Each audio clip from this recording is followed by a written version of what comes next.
Alright everybody, this is it, the final issue of Green Lantern War Journal. So let's dive right in and see how this series wraps up. Green Lantern War Journal number 12 is written by Philip Kennedy Johnson with art by Montos, colors by Adriano Lucas, and letters by Dave Sharp. The title of this issue is The Builder. The Revenant Queen's forces are swarming the necropolis, forcing their way inside in a final desperate attempt to keep John Stewart from achieving his goal. At the center of the necropolis is the crypt of Queen Ajna, the resting place of the Dark Star Ring. Putting the ring back will end all of this, and the Revenant Queen knows it. Her forces flood the necropolis, but since there's only one entry point, it's easy for the three Green Lanterns to pick them off as they enter. I like how their different personalities are on display through their constructs. Guy Gardner is using a chainsaw, Shepard makes a fantasy-style sword, and John creates a railgun. But before they can put the ring in place, the Revenant Queen bursts through the floor, killing Byla. The only thing that's been keeping the demon spawn of Olgren's will bound to this location is Byla's gravity field. With Byla mortally wounded, the gravity field has dispersed, meaning there's nothing keeping the Revenant Queen and her horde from spreading throughout the universe. To make matters even worse, the necropolis has now been compromised, and can never again serve as a hiding place for the Dark Star Ring. Now, the only way to keep it safe is for John to hang on to it. Though Byla warns him, with what might be his dying words, that the Dark Star Ring isn't the kind of weapon John is used to using, and that John shouldn't use it to try and fight this enemy. He should use it to command them. John has already shown that his own willpower is more than a match for the corrupting force of the Dark Star Ring. John controls the ring. The ring contains the will of Olgren. The Revenant Queen and her horde are spawned from the will of Olgren, so John can control the Revenant Queen and her horde. A large hand emerges from the Dark Star Ring. John says that he isn't going to destroy the Revenant Queen, and the panels get progressively smaller as she vanishes into the hand, ending in a closed fist. So I assume that means all of the bad guys got sucked up into the Dark Star Ring, which does mean there's potential for them to return, if John ever loses control of the ring, or if someone else were to use it. But yeah, just like that, the battle's over. It's definitely a logical conclusion, but I wouldn't really call it a satisfying one. One of the main purposes of superpowers in fiction is to act as a mechanism to explore aspects of the characters in relation to those powers. For example, one of the reasons you give a character super strength is so that you can explore the concept of strength as a theme. What does it mean to the people who have it? What does it mean to the people who lack it? How does it impact your view of yourself and the world you live in? This kind of thought process is especially potent with lanterns because their powers are literally their emotions. It is impossible for a lantern to do anything without it saying something about the kind of person they are. And in that regard, this whole story is a well-crafted statement affirming who John Stewart is and why he's one of the best lanterns out there. The problem is that this book was so focused on making that point, just about everything else ended up feeling unnecessary. None of the other characters out in space really mattered, except for Byla, but only because he was a plot device.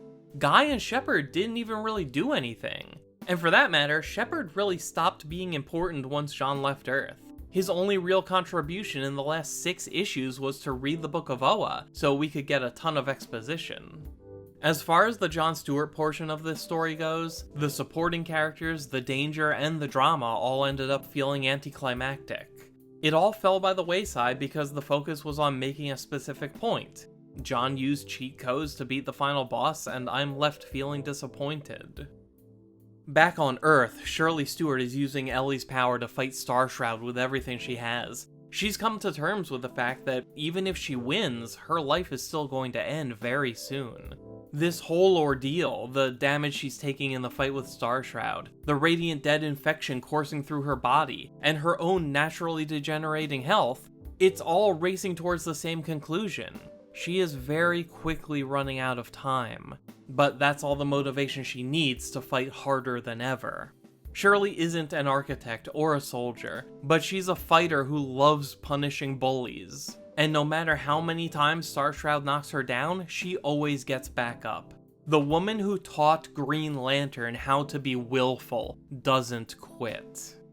The battle ends when the 3 Green Lanterns arrive.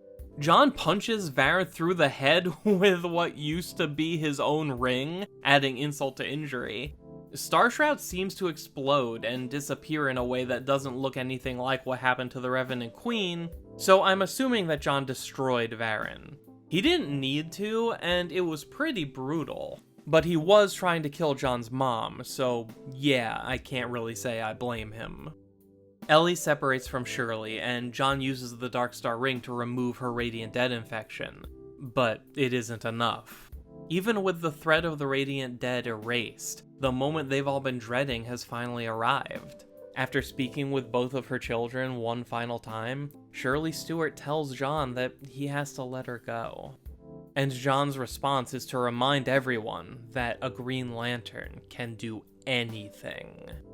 The series is bookmarked by the return of a concept we first learned about back in Green Lantern War Journal number 3, when Shepard introduced John to the space between moments, a sort of limbo where the souls of fallen lanterns can go to communicate with the living. For example, the version of Kyle Rayner from Shepard's universe is dead, but is still present inside the space between moments, and can even speak to Shepard through his ring. And now we're seeing something similar with Shirley. She can speak to John through his ring, and even manifest in the real world as a construct that looks like her younger form that she used to battle Starshroud.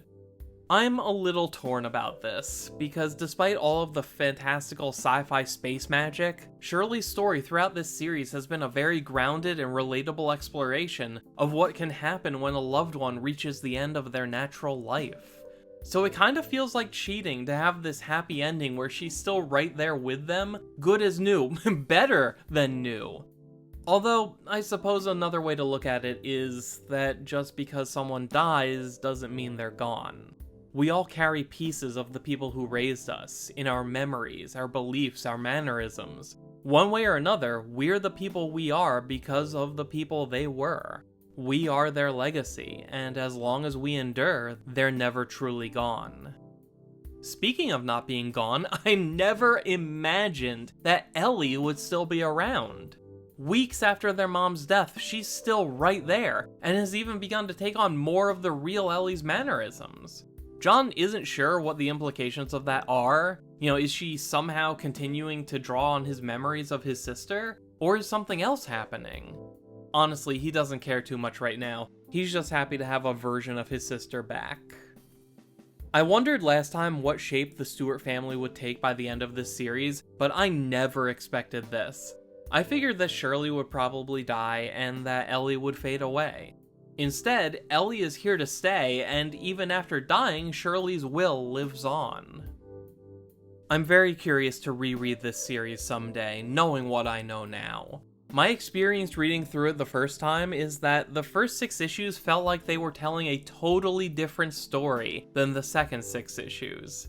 A lot of that probably comes from me jumping to conclusions and trying to fill in the unknowns with my own assumptions. I didn't realize until issue 11 what the point of this story was even supposed to be.